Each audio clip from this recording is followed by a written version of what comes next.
Hello, hello, hello. How's everyone doing? Another week, another episode. This is Stats Over Politics. As always, I'm your host, Shaun alongside my guy, Mr. Jaevon Toddy, and live and remote from Oregon, none other than Mr. Kevin Dent. Kevin, how are we doing today? It's a great day, man. Free Kevin till it's backwards. So that means Kevin is free. A lot of football talk we're going to get into, a lot of disappointing basketball talk we're going to get into. If you know, you know. If you're from the 916 area code, this is going to be a very rough NBA Finals. But we're going to stick through. We're going to give you the content that you guys want. We took a little bit of a hiatus, but we are back, and we're ready to give you guys what you've been looking for. Back again for episode 191 alongside my guy, Mr. Jaevon Toddy. How you doing today? Hey, man, I came to Shaun's trap today. A lot going on. I do want to give a special shout out to little brother Frank Espinoza. Had his Matchroom debut on DAZN, and he won 4th round TKO. We might have a pro boxer on the show pretty soon. Just saying, I don't know. That's what the streets might be saying.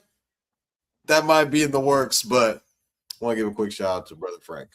Shout out to brother Frank. You know, Toddy, I think that means it's a Victory Monday. Let's go. Shout out to Mako and shout out to Frank as well. I saw him in downtown Sacramento like 3-4 months ago, and I just said, what's up? And I was like, keep doing what you're doing because he's out there killing. I saw clips on Instagram that his opponent like didn't even come back out for the 5th round. Yeah. And so like, you know, he was just putting it on him. And so shout out to Frank. We're all proud of him, and he just got to keep on going and putting on for Toddy and his family, but also for the city of Sacramento. So we appreciate him for doing that, and we're proud of him. As we're back for another episode number 191 of Stats Over Politics. Shaun and Vaughn here with Kevin. And so let's not waste any more time, guys. Let's get right into it. As the major news of the day is that the Cleveland Browns traded Myles Garrett to the Los Angeles Rams. You got 2 San Francisco 49ers fans sitting here, and so we obviously aren't happy. I think I can speak for Kevin, and even in Oregon right now, that Eagles fan is not happy at all because you got to get through the Rams to get to the bowl. And so ultimately, this isn't a good day for Stats Over Politics as Myles Garrett ends up getting traded to the Rams from the Browns. An era comes to an end. And so before we get Kevin's reaction to it, I just wanted to briefly mention the compensation, because if you play Madden and you tried to make this trade on Madden even said, you know, that's not enough. I don't think we can make the deal. But apparently for the Cleveland Browns, they felt like it was enough, as Myles Garrett was traded to the Rams for Jared Verse, who was the defensive rookie of the year. So no slight to him. A 2027 first round pick, a 2028 second round pick, and a 2029 third round pick. Ultimately, that's the package that Myles Garrett is traded for, which is hard for me to believe. Kevin, what was your reaction to this news? A lot of people are dogging this package. And I think the Cleveland Browns are banking on Jared Verse being really, really good. Because he's the equivalent of a first-round pick. Like Shaun mentioned, defensive rookie of the year. He's had a huge impact on this defense. So he was one of those picks that they did not say fuck those picks. They wanted to use that pick and draft a guy and just to pour into Jared Verse. In his first year, they went to an NFC Championship. And then his first 2 years, they were a game away from the Super Bowl. So it's really hard to say he didn't have an impact on that defense. But then on the other side of the coin, no one's Myles Garrett. So unless you're trading the whole kitchen sink, everyone's going to think it's not fair because it's Myles Garrett. The guy who just signed the highest defensive pay. He was just the highest paid player in the NFL. Then he broke the sack record, and then he's traded not even a full year later. 125.5 sacks in his career as the franchise leader, 23 multi-sack games franchise leader, all-time NFL single-season sack leader, like I mentioned. Second most sacks in first 9 games of his career since 1982. 5-time All-Pro and 2-time Defensive Player of the Year. We've seen this before when the Rams look up and they say, fuck them picks. I was talking to Toddy about it, and it makes a lot more sense why they decided to pass on a Sadiq, Mekhi Lemon. You know, they could have went any route, even another defender. But they, in the back of their mind, they were like, it makes sense for us to get a Matthew Stafford replacement and not have a pick next or 2 years from now. Then lose that second and that third round pick, which is going to be a huge quarterback draft next year. They decided to jump ahead of it. And, you know, the Rams fans that I've talked to said, Kevin, that's going to be pick 32. So it doesn't matter. I don't think it's going to be pick 32. Maybe 29. But, you know, that's neither here nor there. So Myles Garrett is going to the Rams. I know the Niner fans that I know, the Seahawk fans that I know are not feeling great. But like Toddy said, we got Trent Williams for 2 more years. So we're going to be all right. So, you know, it's going to be fun. And, of course, he comes the year we have to play that division. So it's going to be fun to see him again. And like Shaun mentioned, you know, the fan in Portland, the Eagles fan, is not worried because Jalen Hurts has never lost to the Rams. Brock Purdy can't say that. Well, Brock Purdy does play the Rams twice a year, and so there's double the opportunity. And I'm really glad that you mentioned just the timeline with the draft and everything and how people were up in arms with the Rams taking Ty Simpson 13 when he was projected to go in the 20s, because the nature of this deal coming together today on the first day of the league year and the fact that there was no leaks and this didn't come out at all. Like, we knew A.J. Brown was going to be a Patriot. We heard nothing about this. And so that made me think that this deal has been in the talks for weeks and months. And the Rams thought about this deal when they were making their draft execution, as you alluded to, Kevin. And so, Toddy, I know that I'm physically sick when it comes to this deal. Just what was your reaction? Where were you? And just how did you feel when you saw it pop across your phone? Because I was working at In-N-Out today, and I got on my 10-minute break, pulled my phone out the locker, and I just saw it mesh together with my notifications, and it just didn't seem true. So what was your reaction to this news? You know, he thought it was AI. A lot of these things, I'll just go back to the Luka Doncic trade. A lot of people didn't think that was real. People like Shaun had to come out and say, this is not fake news. This is real. I was waiting on the same Adam Schefter, like maybe he messed up. He had a graphic ready, like, oh, you know, hey, my bad. Count got hacked. This, that, and the third. No, it was pretty much real. You have guys like Kevin in our group chat who's basically like Adam Schefter. Yeah, right. Breaks all the news, lets everyone know. Yeah, but Cordell is giving him a run for his money lately. Yeah, Cordell is like Cousin Ian Cordell. Rappaport. He's like Ian Rappaport, and Kev is Adam Schefter. Yeah. So shout out to Cousin Cordell. Yeah. I think just kind of taking it all in. All this just to beat Brock Purdy, man. Like, just why you got to go and get guys like Myles Garrett. They went to an NFC Championship game. They're like, you know what? Not good enough. In all seriousness, when Kevin was explaining the Ty Simpson pick. I didn't really understand it at first, but then I started to realize, hey, the Rams never pick in this. They never pick this high. Like they haven't picked this high since basically Jared Goff when they had the number 1 overall pick before Sean McVay was there. So you have a position, and you could have gotten a guy like Mekhi Lemon, or they could have gotten corner help because that was one of their needs. But they obviously get it. They got Trent McDuffie in the offseason, so maybe they wanted to add a little bit corner depth, something else to maybe help the team better. But to get a quarterback in that sense was kind of a head scratcher. And a lot of analysts out there, pretty much all over the league. And I think it's kind of in hindsight 2020, like, oh, well, we're going to get Myles Garrett. I think when Matthew Stafford signed his extension, he probably had some type of knowledge like this was in the works.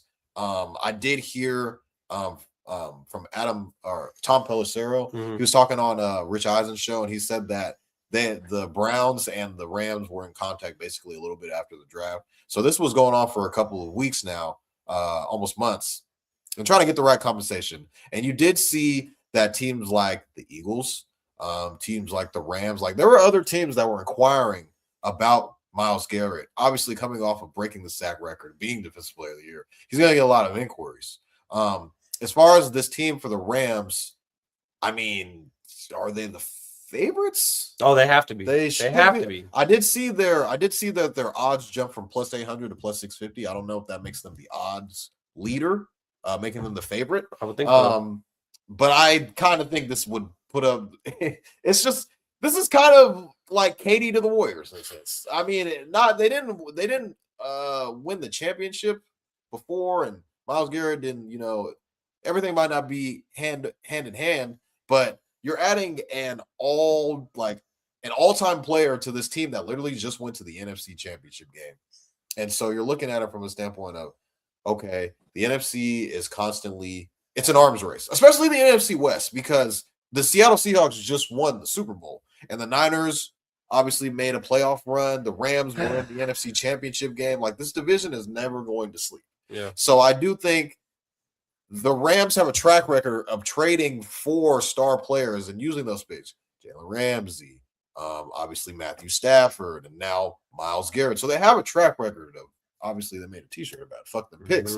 They don't, I wouldn't say they don't care about their picks, but they value players more than the actual value of what a first round pick is. And it's a form that does work, but I do think it does. You need the right organization, you need the right coaching staff, you need the right GM in place to have some sort of competency, because we see teams that are always picking in the top 10 and they're rotating GMs and rotating coaches year in and year out. So there's a lot of stability within this Rams organization. So they might know a thing or two of what they're doing. Go ahead, Shaun. No, I was just going to add on that Les Snead, to your point, he's all about the established guy. He's not about hoping and praying that someone will become Myles Garrett when you could just get Myles Garrett. You just go get him. Like, he's right down the road. Let's give him a first. Let's give him a fifth. Let's give him Jared Verse. And let's not put smile on Jared Verse's name. I think Jared Verse is just a young player who has the potential to be one and all pro type of. He's already a Pro Bowler, two-time Pro Bowler. Yeah. So I mean, it's not like they traded him for scraps. He is a very promising young player, and that was one of the things with the Rams. They were trying to convert their roster to being a little bit younger. They have a lot of older, more seasoned players. But I mean, if you have an opportunity to get Myles Garrett, I mean, any and everybody's going to take that call. But you're going to have to give something up to get something. I mean, you traded a two-time Pro Bowler, but to get Myles Garrett, you threw a first-round pick in there, and it's probably going to be a top 29, 30. So basically, it's like a second-round pick almost. So, I mean, hats off to Les Snead. I mean, I never saw this coming. And then to put a cherry on top, the Seattle Seahawks won the Super Bowl. So it's just like, this is our division, guys. So in your arena. I mean, it is what it is. And I thought that the Niners had a pretty solid offseason. But when you have something like this happen, it's just like you can't really do anything about it. So it's just, Hey, man, the Rams just got better. I saw that the line for the week 1 game in Australia, the Rams were favored by 2.5. It jumped up a full point to 3.5. We'll see when the game gets a little bit closer what it closes at, but Myles Garrett is worth a full point apparently to Vegas. So yeah, that sounds about right. And this entire time I've been trying to like search for the Micah Parsons trade, and it took me too long, so it doesn't matter at this point. But this trade really reminds me of the Micah Parsons trade, just in the sense that the Packers got a player back, and I was trying to search it just so I could remember the name of the player that they traded Micah Parsons for, and I can't even remember his name. I think it was like Clark or something like that. But it just shows how he was traded for Micah Parsons along with picks, but he's not Micah Parsons. And Jared Verse is a much better player in my opinion, but still, it's Myles Garrett at the end of the day, and the Rams are in a win now situation. And there's a couple things that I wanted to highlight, and you guys alluded to some of this already. There's one thing I did want to add. Yeah. The Browns, I think it was back in like March. It was something like about like a roster bonus or something that was reconstruction his deal. Something about his contract that the Browns didn't pay. And a lot of people were saying like, oh, could this mean that he's going to get traded? This, then the third, he had already requested a trade back before last year's Super Bowl, and then he gets paid immediately. And then that little something in his contract, it didn't get paid, so it kind of just left a lot of people with the windy fingers. Yeah, right. Like, why would they do that? Yeah, exactly. So now I think it kind of comes full circle to the Rams and Les Snead are going to end up picking up that bill. So I mean, it's just everything's kind of coming full circle now to just Myles Garrett is an LA Ram. I can't believe it. It's crazy. Right. The trade was Micah Parsons for Kenny Clark, two first-round picks. Kenny Clark. There we go. But there's also a 6-year age gap. So if Myles Garrett was also younger, I think he'd get the similar package. Yeah, true. And I wanted to highlight a quick comment on YouTube. Since Toddy and I are together, I didn't get a chance to prep this, but Apollo Jeff says on Instagram, Aldon Smith better than Myles Garrett. I'll leave that up to the audience to debate. Good pull with Aldon Smith, but Jesus Christ. Yeah, what Aldon could have been a better pull. Yeah. Just what he could have been if he just stayed focused. But something that you guys already alluded to, and Field Yates of ESPN pointed this out, so I wanted to give him credit before reading his tweet. He says, the Rams' first-round pick since 2016. In 2016, they drafted Jared Goff, who was eventually traded in the Matthew Stafford deal. Then they did not have a first-round pick from 2017 to 2023. And then in 2024, they took Jared Verse, who was eventually traded in the Myles Garrett deal. And then they had no first-round pick in 2025. 2026, they took Ty Simpson. And I believe, Kevin, you said this in our group chat, as well as someone on Twitter said, Ty Simpson eventually traded in Joe Burrow deal. Probably. And that's the unfortunate thing for us as San Francisco 49ers fans. Another thing I wanted to highlight is you look at this 2026 Rams team, and as SportsCenter pointed out, they're absolutely loaded because Matthew Stafford led the NFL in pass TDs and passing yards.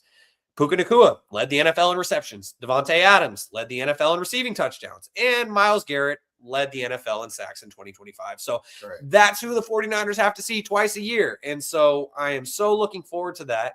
And the final thing that I wanted to highlight, which is truly the most bittersweet part of all of this, the fact that the 49ers now have to see Myles Garrett twice a year, and this was pointed out by CBS Sports, is how the 49ers almost landed Myles Garrett in 2017. Because if you remember, you flash back to 2016, Hugh Jackson was the head coach of the Browns. The Browns were 0-14 going into week 16, while the 49ers were 1-13. The Browns won on a miracle game-winning missed field goal, giving the 49ers the number 1 pick in the draft. Until 3 hours later, the 49ers then beat the Rams on a game-winning touchdown and 2-point conversion with 30 seconds left, led by Colin Kaepernick. The win gave the Browns back the number 1 pick in the draft. The 49ers only had 2 wins in 2016. They were both against the Rams. And then the Browns went on to use the number 1 pick on Myles Garrett, and the 49ers took Solomon Thomas, who is my guy from Stanford University. He has had a solid NFL career, but he is nowhere near the stratosphere of Myles Garrett.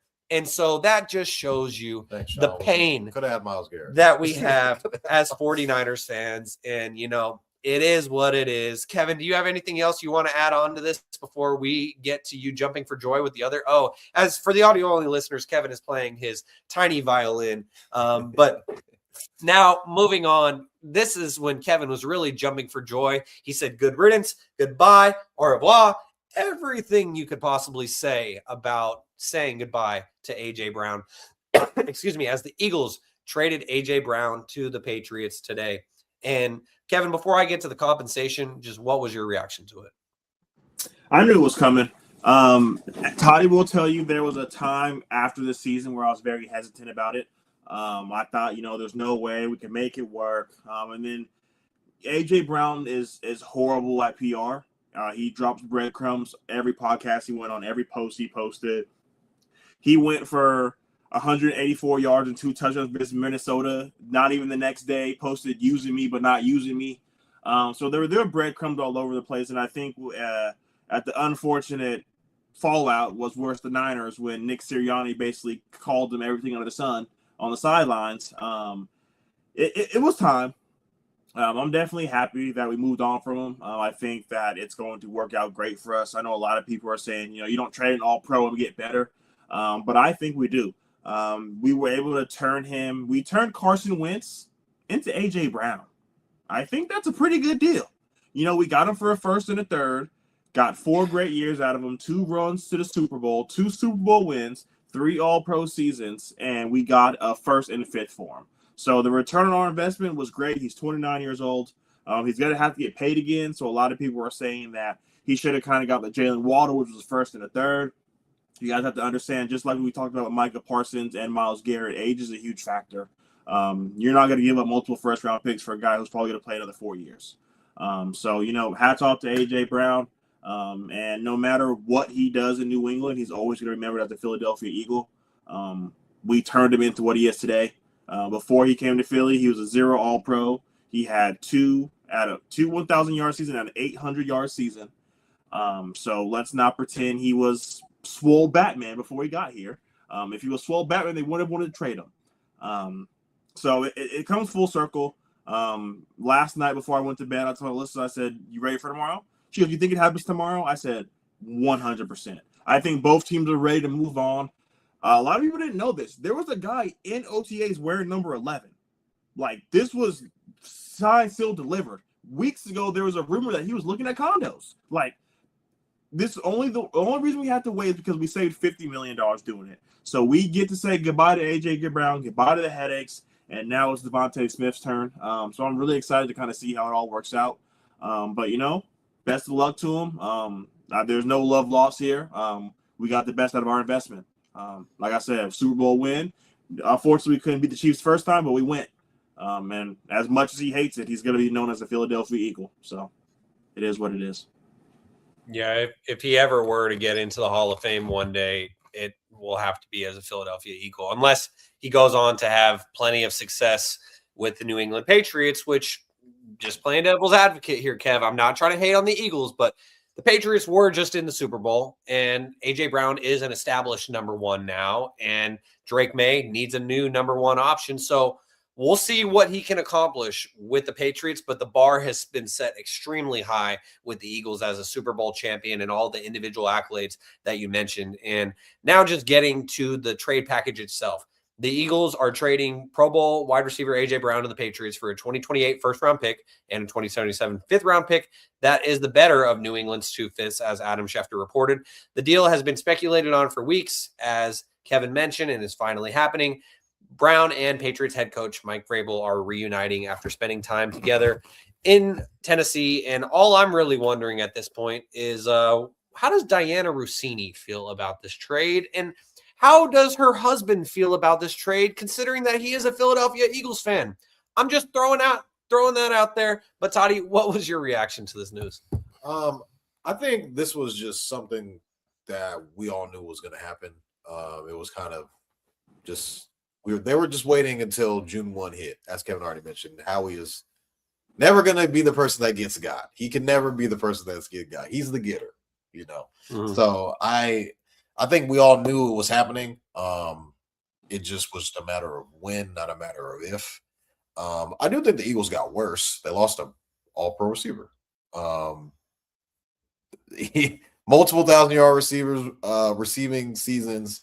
There's going to be a little bit of an adjustment period when you have Devontae Smith, who's going to be that number one receiver, and you have the other guys. How are they going to fit in and kind of basically contribute to what AJ was already contributing by himself? I feel like it's going to be a little bit by committee. They obviously add a player, Mekhi Lemon, who's a dog, and is probably going to eventually turn into the number 2 receiver, in my opinion, just based off of what he's been able to show in college. But Kevin probably won't be able to attest to that because he thinks that there are other people ahead of him currently right now. But I think just given what his draft status is, I think Kevin, what his draft status is, that he's going to be able to showcase his talents, and then he'll end up working his way up. But I think currently right now, Jalen Hurts is going to have to prove himself. What does he look like without A.J. Brown? What is this offense going to look like with A.J. Brown? What is Shaun Mannion going to be able to do with this newly improved offense? There's so much of question marks what this Eagles team going to look like. Are they going to be a better team, or are they going to be worse? I'm not sure. I do think that they're going to be a lot different than what we've seen in the past. And I think moving forward, I think this just was best for both parties. I just think it kind of ran its course. Kevin already mentioned that just a bunch of just little shit that AJ would do before and after games, just the reading the book on the sideline, and making these types of tweets. He's going on Julian Edelman's podcast, and Julian Edelman is like, "We're all Patriots here," and AJ Brown's giving you a wink, obviously because it's Rob Gronkowski and Julian Edelman. They're on the podcast together, so he knows what he's doing, right? So, like I said, man, this is a fresh start. This is on both sides. Drake May is going to get a weapon, a true number one receiver, and what he's going to be able to look like, and what is Jalen Hurts going to be able to look like without him. So, I think there's going to be question marks on both sides of the spectrum. Yeah, and I'll say, as someone who has both Jalen Hurts and Devontae Smith on my fantasy football team, I'm really happy about this trade because Devontae Smith gets to become a number one. Jalen Hurts gets to have a guy who he actually has a lot of chemistry with as his number one option, and a guy who's not going to get butthurt at not getting every single touch and every single target. And as Big Sal says on Instagram, at the end of the day, Brown is getting older and his knee is questionable, so it's a win again for Howie. And Big Sal also said hallelujah, but I wanted to put up his longer comment. And so, Eagles fans are ultimately happy with this decision, and I don't blame them. They got a great wide receiver room. We all knew this was coming just based on all the tea leaves and everything that was being dropped, but also the fact that the Eagles stacked their wide receiver room to plan for his inevitable departure. And so, it'll be interesting to see how it plays out, both for Philadelphia, but also for New England, especially given everything that's been going on with New England in the offseason that has nothing to do with their actual team, but it has everything to do with their head coach. And that still is a developing situation. I already alluded to it. I'm not going to spend any more time talking about it, but it's interesting. And that's where we cue the Drewski meme, and it's like, well, we'll see about that. Anyways, as we continue here on Stats Over Politics, episode number 191, Kevin, go ahead. I think, no hater in me, a lot of teams do have a Super Bowl hangover. They went from the 28th easiest schedule to the 4th. And I know Toddy was one of the guys saying that the Patriots are a top 5 team all season, but they were scraping by a lot of wins. So it's easy when you have the 28th schedule, and when you have the 4th schedule, we're going to have to see. So you never know. The 2028 pick might be top 5. Who knows? Well, and Kevin, I wanted to highlight a couple other Instagram comments. I didn't get a chance to copy and paste it in, but Big Sal also says on Instagram, Jalen don't got to prove nothing, brother. I think that's to me. And then Big Sal also says, smile, Kev. It's a beautiful day, man. And shout out to Spoov as well, who said earlier regarding Myles Garrett, I can't believe they traded him to the Rams. Neither can I. 49ers fans, we're all hurting right now. As we continue here on episode 191 of Stats Over Politics, Shaun Holko alongside Jaevon, Toddy, and Kevin Dent. Guys, let's get to some basketball now, as where we last left off was in the conference semifinals, and we previewed the conference finals, and now we're getting to the NBA finals as the Knicks swept their way through the Eastern Conference, and they made it look easy, sweeping the Cavs right after sweeping the Sixers. And that's after they beat Atlanta in 6 games, when those last 3 games were not close at all. And now we see OKC, the reigning champions, getting knocked out by the Spurs in 7 games. All of us, I think I can say, were hate watching, and I was very, very happy by the outcome of Saturday's game. And so now we see the 2-time back-to-back MVP, Shai Gilgeous-Alexander, saying that this season was a failure. And we saw the just boisterous reaction of Victor Wembanyama when he realized that they officially were going to the NBA Finals. And so credit to him for that. And I'm happy for Wemby. Kevin even said to me in the group chat, "Oh, so you're a Wemby guy now."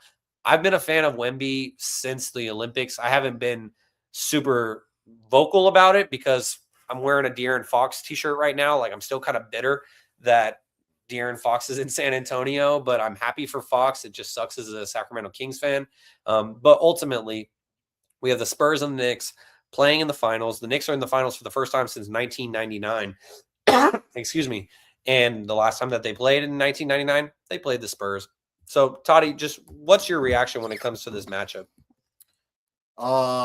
Well, I think just going back to the regular season, whenever OKC and the San Antonio matched up, a lot of people would always say it's a preview of what the Western Conference Finals is going to look like. I don't think really anyone took that with a grain of salt. Just how comfortable that San Antonio looked against OKC during a regular season. You're like, okay, this could be something that can possibly translate into a playoff setting. So when they were able to go, and Wemby had that game, that historic game 1 that he had, and I think it was like only Wilt. it was like Wilt Chamberlain. I think Shaq was in there, and I'm blanking on the last name. It could have been Oscar Robinson. Kevin maybe could look that up. But just the display that he put on was like, oh, this guy is here now and is ready for whatever that comes to him. And so I think just as the series kind of progressed, you saw that OKC was able to kind of rein it in a little bit. Shai was going to be Shai. We all knew that. He's obviously a 2-time MVP. And he was going to display that he wasn't going to go down without a fight. And I think a lot of, with any team that wins a championship, luck plays a factor into it. By luck, I mean injury. Nobody's 100% at this point in the season. Just going back to last year, Tyrese Halliburton ends up tearing his Achilles in Game 7 of the NBA Finals in the first quarter. So, I mean, I'm not going to say that might have pushed him over the reasons, but it definitely helped. J-Dub was pretty much absent the majority of this series. AJ Mitchell did not play the majority of this series. Chet Holmgren I get it. Everyone wants to shit on Chet Holmgren pretty much the entire, just all offseason. Chet Holmgren is just going to go through this, that, and the third. He's going to be mentioned in trade talks, going to be mentioned. He was an all-NBA player this year. Still, like I think this Chet's 3rd year, if I'm not mistaken. I think so. 3rd year. So, I mean, in his first 3 years, he's been to the finals and the conference finals. Like, he still has a lot more to develop into as a player. But at the same time, they did give you an extension for $200 and something million, and his contract is just going to keep getting crazier and crazier and crazier. And the performance that he put up in the conference finals does not reflect his contract. So right now, I think I saw something about the second apron hasn't hit for them. I think the second apron will start to hit them starting next season. And that's when you start to see guys. You saw guys like Kason Wallace at the podium, like, hey, like, what are you worried about in the offseason? Your new contract. His response was, I'm worried about getting better. AE, I need to get paid immediately, or I'm out of here.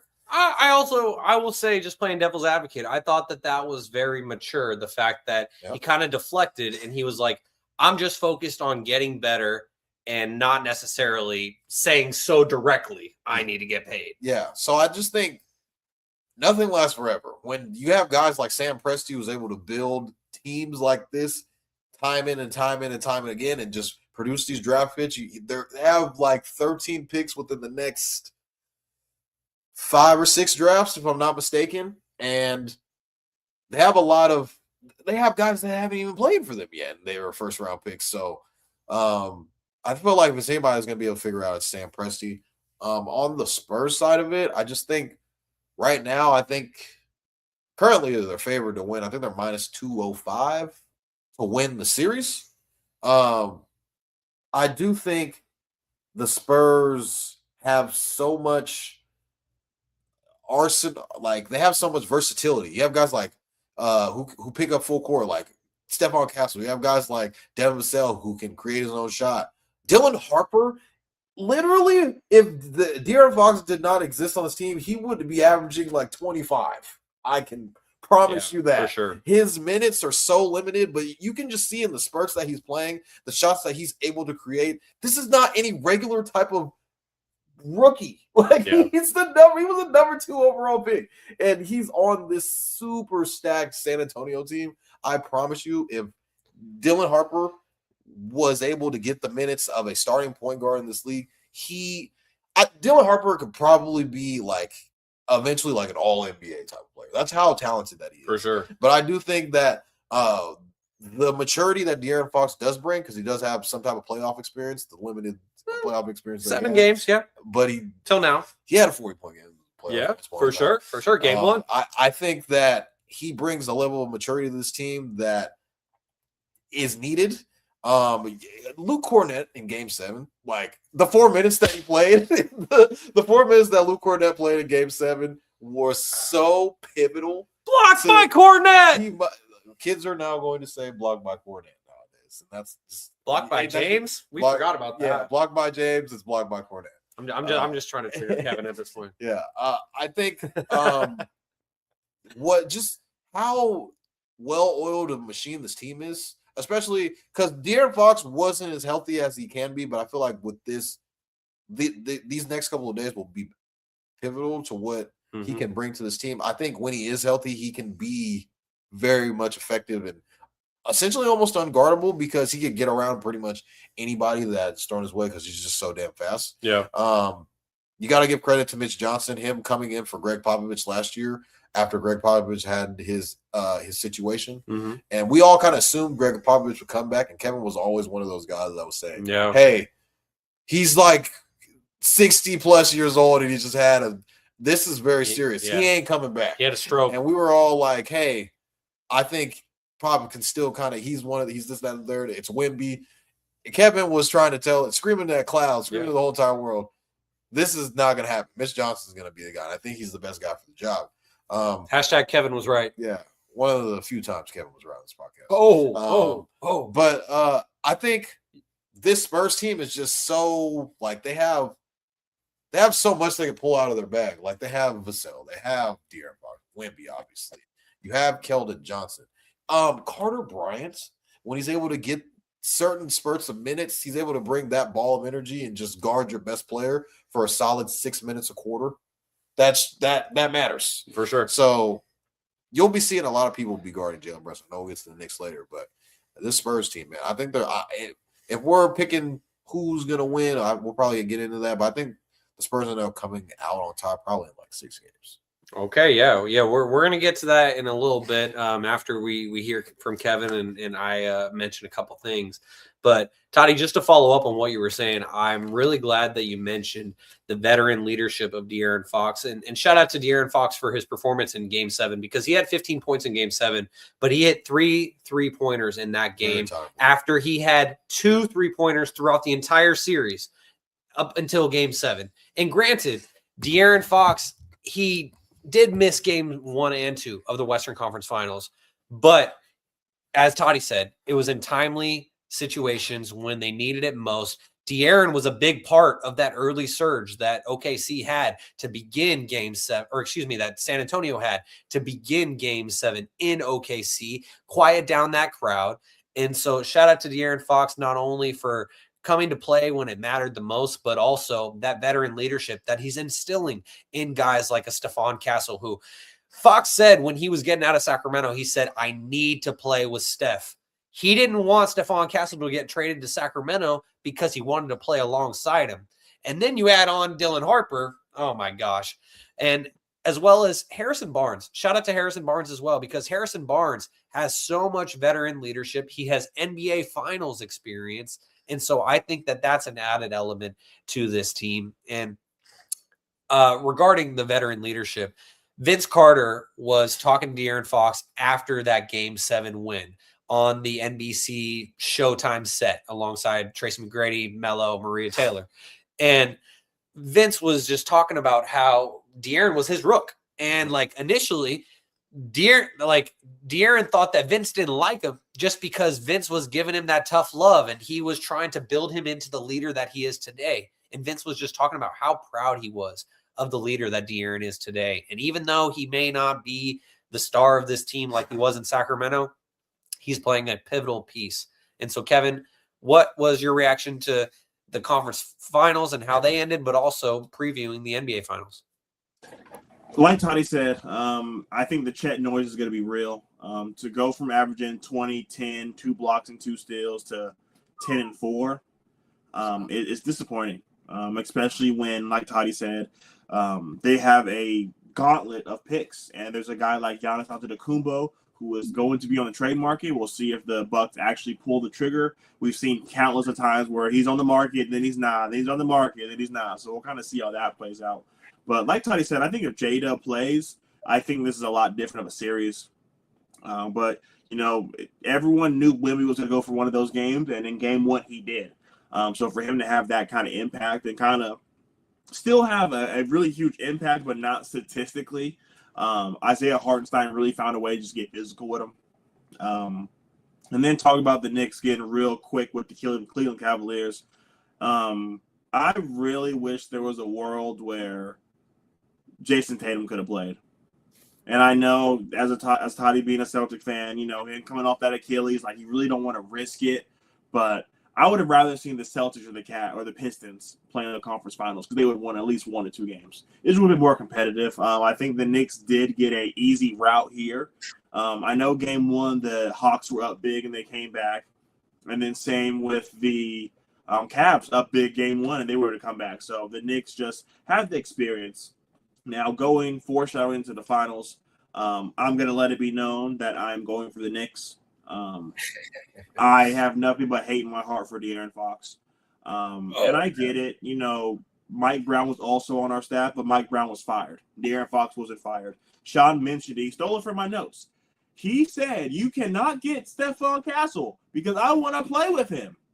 And if he was Steph Curry and, gave us a couple rings, MVPs, then by all means, sir, where do you want to go? Who do you want to play with? What the fuck did De'Aaron Fox bring us? Nothing. We should have sold his ass to the highest bidder because we gave them a dynasty. And I get it. If the Spurs would have known they were the number 2 pick, it being Dylan Harper, I don't think they make that trade. But I just feel the keen bias in my heart, I would much rather see Mike Brown win than De'Aaron Fox. Harrison Barnes, I can give 2 shits about. De'Aaron Fox has cursed us, and we have been shit since, and I don't know if we'll ever be shit again. But if we would have just told him, you know what, we're doing what's best for us. Thank you for your service. You're now a Charlotte Hornet and LaMelo Ball, or you're now a Atlanta Hawk. Like, we could have gone any which way. But that's neither here nor there. But foreshadowing, I know we're going to give picks later, but I am taking the Knicks. Out of pure hatred.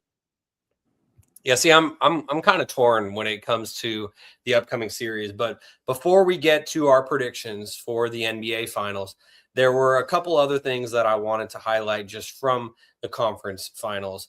And so something that's super crazy that I didn't even realize is that Rashard Lewis is on the Spurs coaching staff. And I'm not going to read the whole like part of it that led to Shai Gilgeous-Alexander becoming a member of the Spurs, or excuse me, of the Thunder. But ultimately, Rashard Lewis, he was ultimately the catalyst that led to Shai Gilgeous-Alexander becoming a member of the Thunder.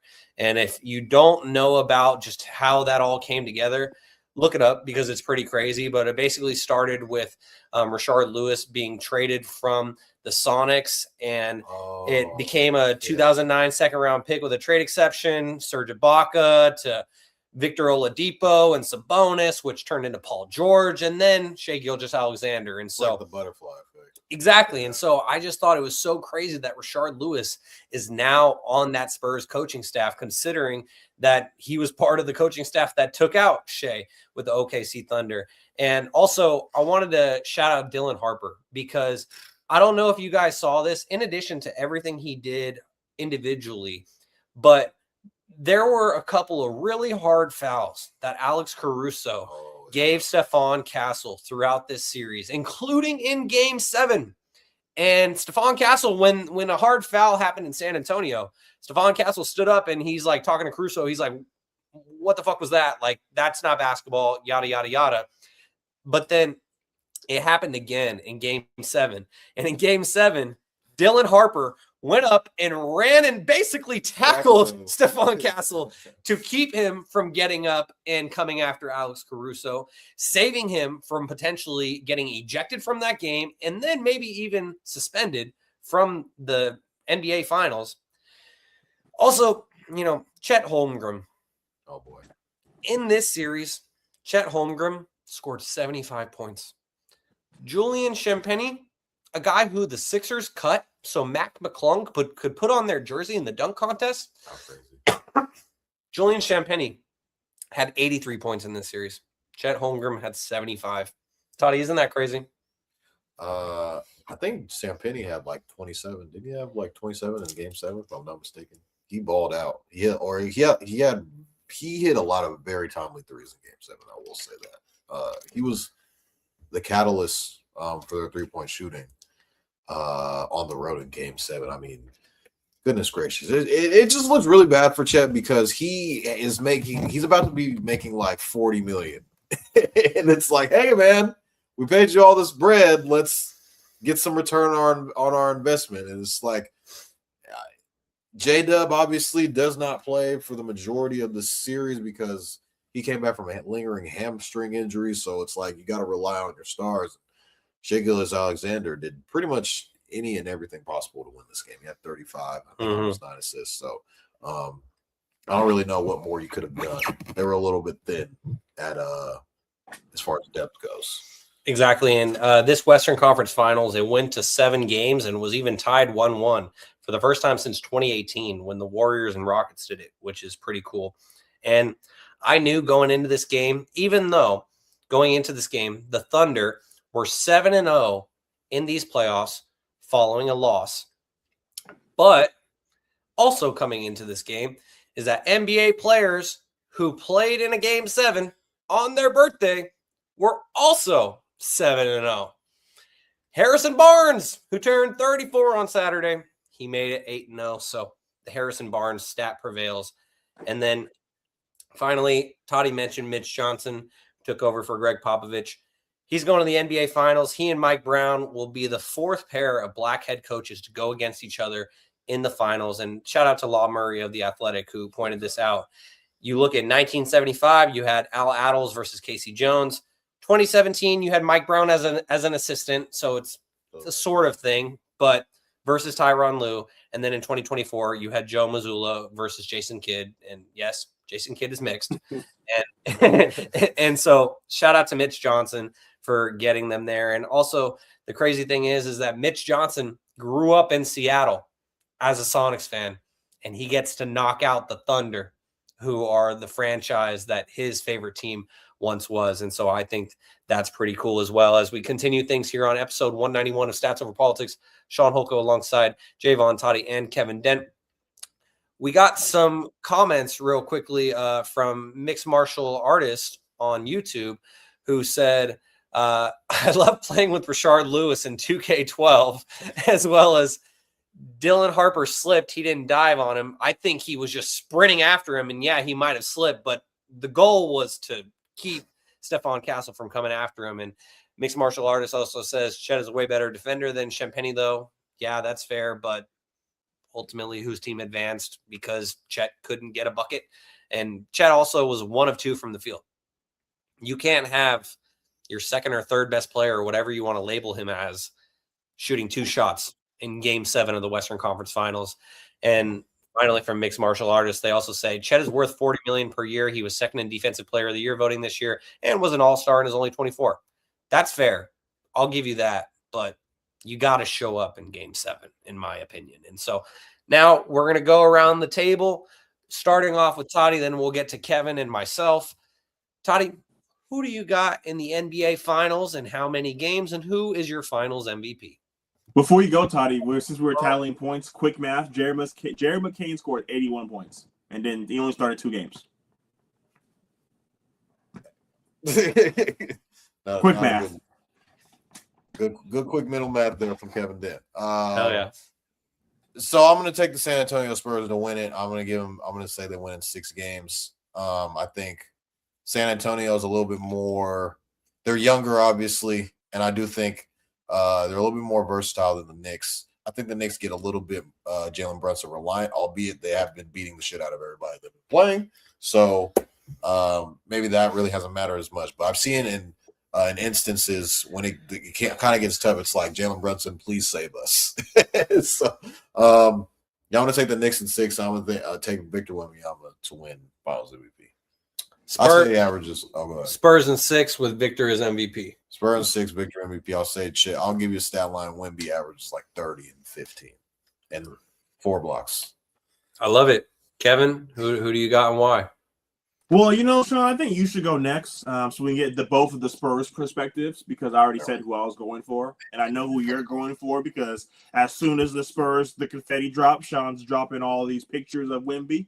Man, out of 191 episodes, besides the Olympics, haven't heard the name Wembanyama come out of Shaun's mouth.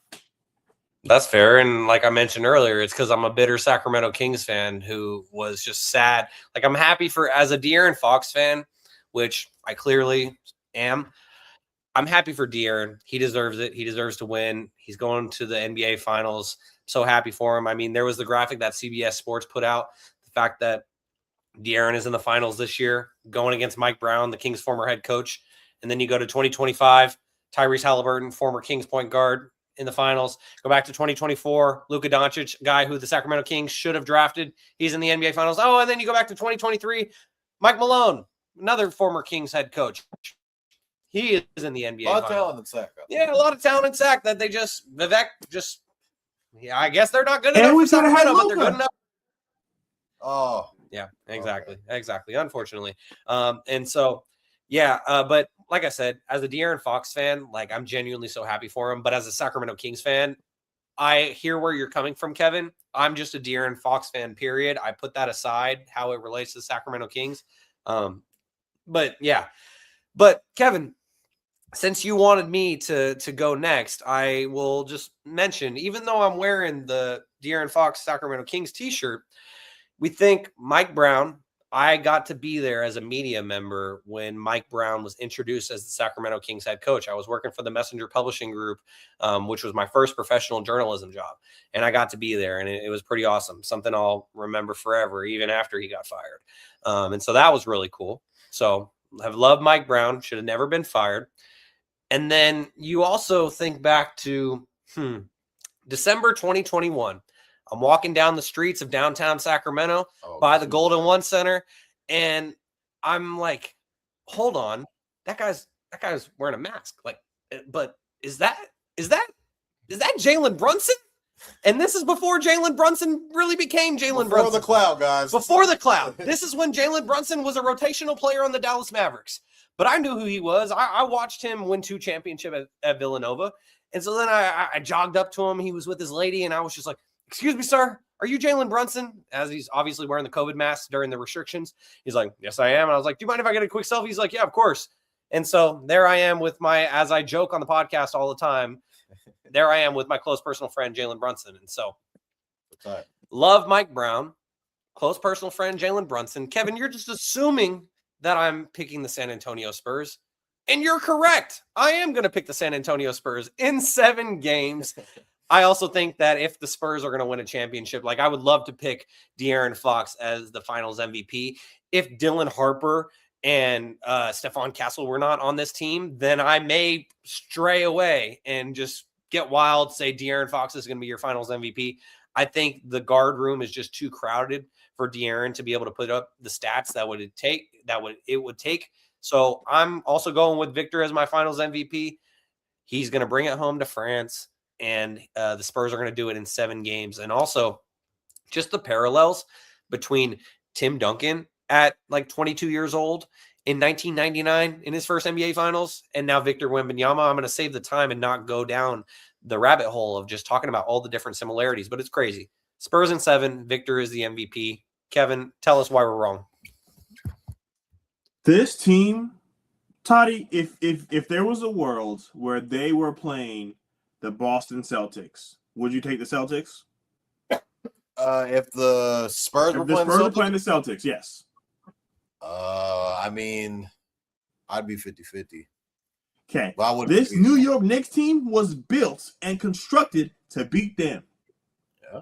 They have the wing defenders. They have the depth, and they have the big men. Jalen Brunson is going to stamp that he is the best New York Knick ever. They are going to win in 6 games. New York Knicks in 6. And Marcus, if you're still watching, I want my $10 back. I'm coming back, and I want it in blood. New York Knicks in 6. And the finals MVP is Jalen Brunson. Not only will I get $10 from Marcus, but Wes will have to watch his former number 1 pick in Karl Anthony Towns win a ring. I am going for the New York Knicks, and I told you guys, De'Aaron Fox, you left us in misery. Mike Brown got fired. We didn't fire De'Aaron Fox. So with that being said, New York Knicks in 6, Shaun's personal guy, Jalen Brunson, finals MVP, and we in our lifetime can say the Knicks won a championship before the Cowboys. Oh no! Oh man, that's a good little sprinkle in there at the end. And Kevin, I just have to push back just a little bit because I've heard you mention it like 3 times now. Mike Brown was fired. De'Aaron Fox wanted out, so on and so forth. De'Aaron told management after Mike Brown was like his 5th head coach in 7 years.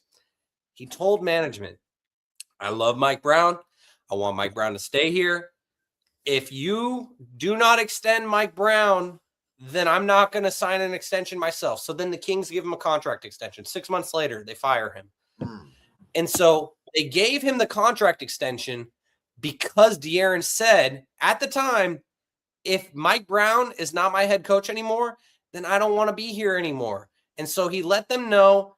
He forced their hand. They gave Mike Brown a contract extension only to fire him 6 months later when the Kings started like 13-18. 13-18, Kevin. We would kill to be 13-18 through 31 games at this point, based on what we just saw this past season when they won like 24 games. So De'Aaron let them know. And ultimately, they didn't care. They fired Mike Brown. We see where Mike Brown is now. Maybe De'Aaron was on to something. No, Shaun. There's a world where Dylan Harper or Stephon Castle's in a Sacramento Kings jersey. We have 2 of those unprotected Atlanta picks. But no, Mr. You've done nothing for us. Where do you want to go? Where would you like to be traded? You've done so much for this franchise. We should trade you to your. Oh, you want Castle? Okay, let's call Chicago and let's get Zach LaVine instead. Hell no. Knicks in 6, baby. Yeah, and I will own it that when the Kings made that trade, I tried to be optimistic, and I was the one on this podcast who was like, "It's gonna be okay." It has not been okay. It's just like with DeMar DeRozan, you were screaming from the clouds. Hey man, I stand by that. That's the biggest signing in Kings franchise. That doesn't mean it's good. You didn't say it was good. Well, yeah, it has stunted the growth of Keegan Murray, who is arguably our best player at this point if we're discounting DeMontis Sabonis. And so, yeah. Hindsight is 2020. Yeah, Toddy, it is a cold world. I think it's just you guys kind of just got to take it with a grain of salt that you guys actually know. The scouting department might know a thing or two about talent. That's one way to look at it. You guys might know a thing or two about roster constraint, and maybe I think it's just your guys' owner gets in your own way. He does all the time. The entire. I'm tired of this, Grandpa. Yeah, Man, I'm so tired of this as well. As we keep things moving here on episode 191 of Stats Over Politics, Shaun Holko alongside Jaevon, Toddy, and Kevin Dent. We got a couple segments left before we get on out of here, and it's now time for the return of Shaun's Pop Quiz. And I do have the scoreboard from the last time we did this was February 16th.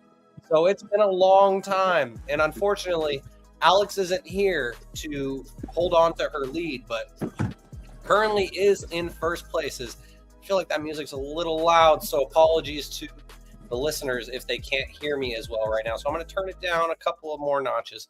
But anyways, right now, if you look at Shaun's Pop Quiz, Season 4 in the scoreboard, Alex has 2, Kevin has 1, and Jaevon has 0. I got 2 questions for you guys today. And Jaevon, since you are here at my apartment, I'm going to sit over here so then you can't look over my shoulder at my phone. And no funny business. Yes, and so since Jaevon currently has 0 points, we're going to start things off with We're going to start things off with Jaevon. So Jaevon, who was the last player to win back-to-back league MVPs, championships, and finals MVP? The last player to win 2 regular season MVPs and finals MVPs? Back-to-back MVP, regular season and finals, as well as 2 championships back-to-back. I'm going to go out and say Tim Duncan. That is incorrect. Damn. Kevin, you have a chance to steal. Who is that guy? Wow. You see him, Shaun. Do I have to say his name? I don't think you need to say his name, but just for the audio. You see him in the background. Do I say I see his him, name? but for the audio only For the listeners. audio, okay. LeBron James, ladies and gentlemen. LeBron Ding, James. ding, ding, Toddy. That is correct. I love how When you in show doubt, the proof. guess LeBron at this point. When in doubt, guess LeBron. Exactly. All right. And so Kevin picks up a point. So now Kevin has 2 alongside his sister Alex. All right. Well, unfortunately, Toddy, that was your question. So now we toss the next one over to Kevin. Toddy, I thought I was setting you up for success. I'm sorry. I thought it was.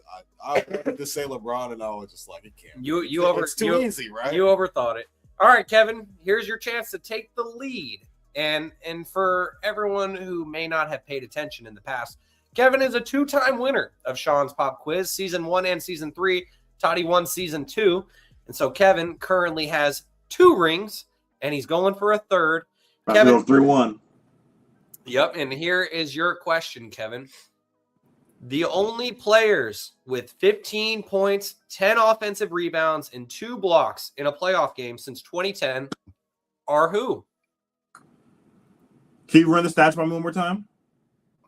15 points, 10 offensive rebounds, and this is at least, so they had more, but the only players with at least 15. So I guess there's 2 answers to this question. So Toddy, you might have a chance to pick up a point. The only players, but Kevin, I'm going to give you a shot since this is your question. I'm going to give you a shot to give me 2 answers. Okay. The only players with 15 plus points, 10 plus offensive rebounds, and 2 plus blocks in a playoff game since 2010. 15, 10, and 5, and 2 blocks. 15 points, 10 offensive rebounds, and 2 blocks. Shit. Offensive rebounds? Since 2002, you said? In a playoff game since 2010. 2010? I'm going to go obvious answer. Well, it can't be Victor. He didn't have that many. He did have 1. Victor Wembanyama in game 1? Well, Kevin, you're able to give me 2 answers. So okay. Victor is Victor 1. What's the other one? And let's go dominant big man, 2010. Let's go Victor Wembanyama and just 15. So really, let's go Dwight. No, that was 2.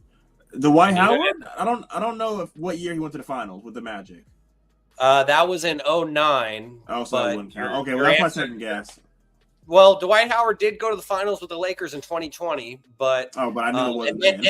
and this isn't just the finals. This is in just a playoff game. Oh shit. Well, yeah. Okay. Well, those were my 2 guesses. So Victor Wembanyama, incorrect. Dwight Howard, incorrect. No. So now, Toddy, we're passing it to you, and just to state for the record, Toddy got 2 guesses. If Toddy doesn't get it, then I'm going to give you guys a hint that applies to both players. And then it'll be back to Kevin. But, Toddy, go ahead. The only players with at least 15 points, 10 offensive rebounds, and 2 blocks in a playoff game since 2010. Is one of them Kevon Looney?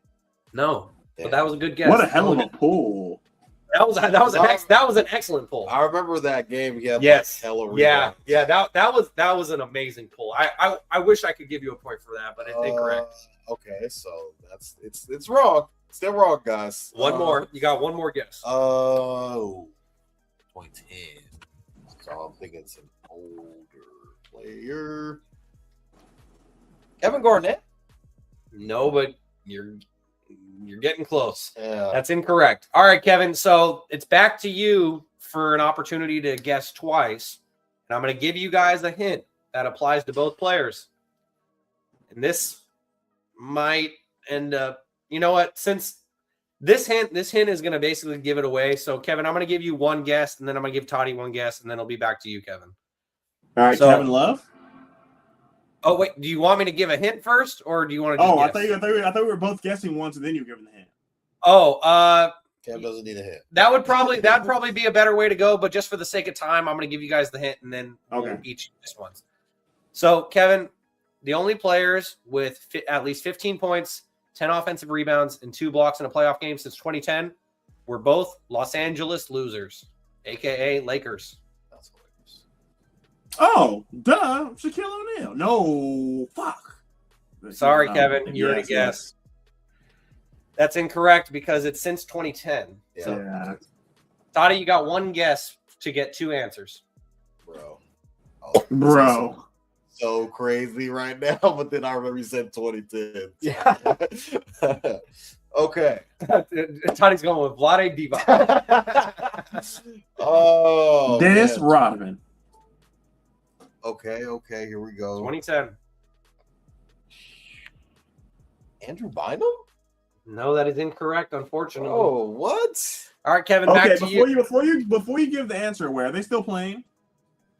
Okay, that second hint is one of these players is still playing. The other isn't. So, Kevin, you got I one still guess. don't think I'll have a chance in hell of guessing. So you might as well just tell us. I forfeit my answer.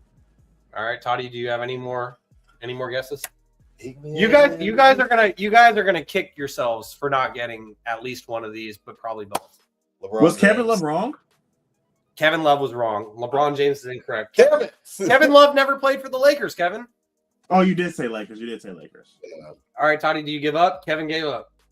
I said LeBron. He said LeBron is gone. JaVale McGee. No. Damn. Any more guesses? In the playoffs? Final guess. You get two more guesses. to JaVale guess. McGee. I already said That JaVale. Toddy just said him. Luka Doncic. No, he didn't play. Yeah, Luka Doncic.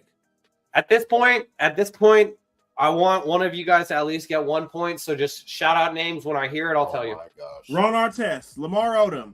Nope. Paul Gasol. 2010. Pau Gasol, ding, ding, ding. Pau Gasol. All right, there's one other. I He's an got my active one. player. Oh, Lakers. 2010. 2010 Lakers. Jeez. Kevin, I'll just say, and this is a hint for both of you guys. This is a stat since 2010. Pau Gasol is the 2010. Oh, Now you don't have to think back that far. This is an active player. Anthony Davis? No. Oh, that's a good one. Dottie, you got to start throwing out names. Otherwise, he's going to get another point. And it wasn't LeBron. Nope, No, not LeBron. No, Not Luka. No Luka, no It's definitely not Austin Reeves. It Not, ain't. not Austin Reeves. What conference does this current player play in? The Western Conference. Isn't he good? Sucks. Yes. Oh, it's good. I mean, I wouldn't say that he's a DeAndre. ding ding ding. Holy shit! No way! Oh, he had hella rebounds against. It was in this playoff that he did it. It was just DeAndre dominating. He definitely mouthed DeAndre Ayton. No, I didn't. I wasn't on camera. So Kevin can say that, but I did not say that, unfortunately. So all right. So Kevin picks up 2 points. Toddy picks up 1 point. So Kevin is now in the lead with 3. Alex has 2. Jaevon has 1. And that concludes Shaun's Pop Quiz for today. So when we were getting started here on episode 191 of Stats Paul. And Kevin had to step away. All right. So Toddy, when we were getting started today, you said, can we talk about a certain topic? Because there's been some shit going on in college football, and it isn't necessarily related to what's going on the field. So, Toddy, if you could just fill us in on the Brendan Sorsby situation with gambling. It's been very interesting. Texas Tech acquired Brendan Sorsby through the portal via Cincinnati. He was already going and he was already in an NIL situation with Cincinnati to where they were trying to recoup some of their NIL money back, in Texas Tech, just given the financial juggernaut that they kind of are, wasn't really tripping on the process of helping Sorsby get out of his NIL contract with Cincinnati. And that, I think they were trying to get like $1 million back, and that's kind of like a slap on the wrist when you're dealing with a team in Texas Tech. And now currently, all of a sudden, their new acquired, he was one of the top quarterbacks in the transfer portal. He was, I think it was recruited at a $5 million NIL deal evaluation. And, you know, that was kind of one of the things going into Texas Tech last year in the college football playoff going against Oregon. They couldn't score points. Their defense was on the field the majority of the time. They really weren't able to get up and down the field, and that was kind of their downfall. Playing against, I would say, inferior competition in the Big 12, and they pretty much just steamrolled their way to a playoff berth. And when in doubt, they played against a team, against Oregon, who was able to score points pretty much in bunches. Texas Tech wasn't really able to keep up because their quarterback play wasn't up to par. And I think when they got a guy in Brendan Sorsby, he was going to be able to bring a lot more to the table and be able to be more versatile. He's very talented, and he was going to give Texas Tech a shot. They pretty much were, if you look at their schedule, a lot of people would say that they were almost a walk-in to get into the college football playoff. Yeah, they made it last year. Yeah, with him as the quarterback. So all of a sudden, out of nowhere, it pops up. Pete Thamel made a post about Brendan Sorsby is now under investigation, or he's checked himself into a rehab facility. I believe it was in Arizona for gambling. And that was like kind of right before everything kind of just went to shit. And more reports started to come out that Brendan Sorsby is under investigation for placing bets while he was at Indiana. And I saw something that he put up like almost a couple $1,000s in bets throughout this time. And he was betting on his team. He was betting on Indiana to win, and he was betting on just other little stuff that you can't do. And it's just like, we've never really had this situation kind of transpire. It wasn't like he was throwing games per se, like a P Rose, but it was more like a, hey, you're not able to gamble on sports. And so now he is in a court hearing in Lubbock, Texas. They had a court hearing today, and they were basically trying to get a ruling on if he was going to be able to play. And they were kind of trying to play the mental health card on him, like saying, hey, he has an addiction. He's already checked himself into a facility for gambling.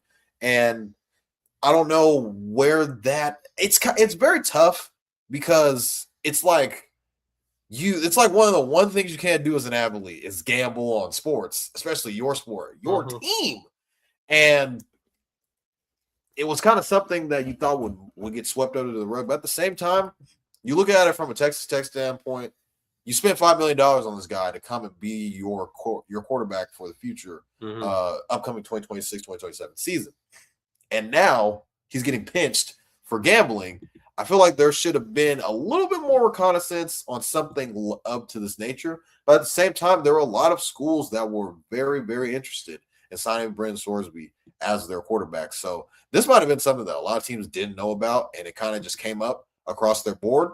And it's very unfortunate now because there's a lot of things where I get like players are trying to get more years of eligibility, or they're trying to, sue the NCAA. Like Trinidad Chambliss, the Ole Miss quarterback, was trying to get another year of eligibility. Which he did because of the Mississippi judge. Yeah, because of the Mississippi judge. He was hurt in one of the years at Ferris State, and that kind of played in his favor. With this, it's a little bit more black and white. It's like, all right, were you gambling or were you not gambling? And it's like there's a lot of cold, hard facts evidence of him gambling. And he's trying to use other people to kind of like gamble for him to kind of dress it up a little bit. But at the same time, it's like, you can't really do that. No. So it kind of sucks because I thought Texas Tech would have been one of those sleeper teams to kind of out of the Big 12 and make some noise into the college football playoff because they spend a lot of money on their roster and they have a lot of resources to be able to conduct rosters like that because we all know the NIL transfer portal era is just how much money you got, can you construct, and can you develop players? And I thought Texas Tech was one of those sleeping giants that when given the opportunity, they can give themselves a lot of opportunity. I'll just say quickly that it's a bummer because my younger cousin who lives in Texas, she's going to be a freshman at Texas Tech this upcoming fall, and it just sucks for her because that football team would have been so much better with him with that. And we'll see what happens with the law and everything that's going on with the courts, but it's unfortunate. And the other thing that I'll add is this isn't the first time that we've seen something like this in college football, but it's the first time that it's a notable player of Brendan Sorsby's caliber and a guy who is as good as he is. And so ultimately, what do you think should be the final solution or judgment? I think it's kind of inevitable that he's probably not. He already has been ruled ineligible by the NCAA. A lot of people they kind of don't give a fuck about the NCAA. Yeah, I was gonna say, is there anything he can do to like work around that? It kind of is falling all on this hearing, which kind of like Chambliss did, because didn't the NCAA denied his year, but then he got it overruled in court. He sued them in court, and basically NCAA is not good at court, but these schools have the money and the lawyers to kind of finesse the system to get year of eligibility. But it's different with Chambliss because Chambliss was just trying to get another year. Versus you're gambling. So it's like, you're not really helping me here. Yeah, right. Exactly. I get that he went into a facility in Arizona for gambling, just trying to, treat his addiction, have something on paper that says, hey, look what I've done since then. But I mean, it kind of sucks because Texas Tech, they probably still maybe can make the playoff, but I don't think it's as clear cut as it was when Sorsby was the quarterback. And now what's next for Sorsby is he's probably going to enter the supplemental draft, which I think we haven't really seen a guy. I think it was the last notable guy to enter the supplemental draft was Josh Gordon from he was the star receiver at Cleveland, obviously struggled with addiction, this, that, and the third. So we haven't really seen anything. It's crazy, too, because it was a weed addiction, which now doesn't really matter as much in the NFL, but it was just a different day and age. Yeah, so I think now but I don't think those questions go away. When he all of a sudden enters, let's just say he enters the supplemental draft, gets drafted by some team the Cleveland Browns. Yeah, some team that needs a quarterback. I don't think those questions like, hey, you're gambling, are you gambling against us or doing this, down the third? Let's just say he starts playing and he's not playing well. People are going to start bringing up, hey, this guy was pinched for gambling back then. What's changed now? So I just think it's kind of a sticky situation, but at the same time, the stuff that he was gambling on, it was just like he was trying to bet on his team to win. And Yeah. it's not like he was trying to throw games. Mm-hmm. I don't want to get that misconstrued. I just think the situation, when you're playing football, when you're playing sport, you just can't gamble. Don't gamble on sports. You could go to Vegas, 21, blackjack, this, that, and the third. But when it's kind of tough because gambling now is just so in your face, and you can just download an app and just place a bet on somebody that miss a free throw. So it's just like it's tough now, especially on how much in your face. There's gambling ads. You're going to see that all over the finals. Mm-hmm. You're going to see FanDuel, DraftKings, this, that, and the third. You're going to see all this. It's going to be all in your face. But professional football players, or now it's college, almost professional sports. Yeah, I mean, pretty much. It's you just can't do it. So, well, the final thing that I'll ask of you, because you made a great point that just in society nowadays, the way that it's all set up, you just can't do it. But in your opinion, as someone who, I mean, we always say you're the gambling man on this podcast, and so do you think long term, because obviously sports betting is not going away, it's just going to increase. Do you think that like long term that players, whether if they're in college or professional, that they should be allowed to bet on their teams? Because betting on their teams to win a game, like if you're betting on your team to lose, there's no gray area for that. That goes back to Pete Rose back in the 70s, why he was never a baseball Hall of Famer, because he was betting against his teams, or even way back when. But do you think 20 years from now that players will be able to at least be able to bet on their team to win? Like, hey, I believe in my team. I'm willing to put my money where my mouth is. Do you think that should be permitted, or should it remain the way it is right now? I think the lines are going to get too blurred, because then it's going to be like, all right, like wasn't it stop them from like betting on like props and shit like that? Yeah, like, hey, true. I need you to catch 3 passes. I'm throwing you. You literally have it's insider trading. So I mean, it just comes down to they have an edge. They know they're inside the locker room and they know what's going on. So they're going to do whatever it takes. Let's just say like, oh, I need you to catch this touchdown. The coach is going to draw up a play for this thing. It gets too blurred. Yeah. The lines get too blurred. So it just kind of comes down to you just can't get, if you're playing sports for a professional team, you can't gamble on your team. Just playing. It's just super black and white. So all in all, I think Sorsby is a very talented player. Just needs to develop a little bit more. I do think if he was given the opportunity to play college football this year, he is going to be one of those top quarterbacks to come out into the draft. Mm-hmm. So I think it kind of sucks that he's going to lose out on probably a bunch of money, because he could have potentially been a top 5 pick in this year's draft coming up. There's just a lot of quarterbacks coming out this year, and the NFL is a very quarterback-driven league. Mm-hmm. Obviously, it's an unfortunate situation. Yeah, and like you said, it's always going to hang over his life and his career from this point on, and it's really unfortunate. But who knows? Maybe he'll end up becoming like a betting expert for DraftKings or something like that, and he can capitalize on it in some way. And so I hope that's the case. But that's going to do it for episode number 191 of Stats Over Politics. Make sure to give us a like on YouTube. It helps us a lot. And if you enjoyed the podcast, hit subscribe to get notifications when we go live. Right now, Toddy is here in my apartment. He can see the behind the scenes that I got my script right in front of me. But you can follow us on Instagram and TikTok at Stats Over Politics, and on X at Stats Over Politics. Make sure to subscribe, rate, and review on all podcast platforms. And if you're enjoying the show, give us those 5 stars. We'd really appreciate it, as you guys have been tuned in to episode number 191 of Stats Over Politics. For the squad, Jaevon, Toddy, Kevin Dent, Keith Joganatis, Alex Dent, Kaz Johnson, and Gary Singh, I've been your host, Shaun Holko. Thank you for tuning in, and we will see you next week on another episode of Stats Over Politics. Peace.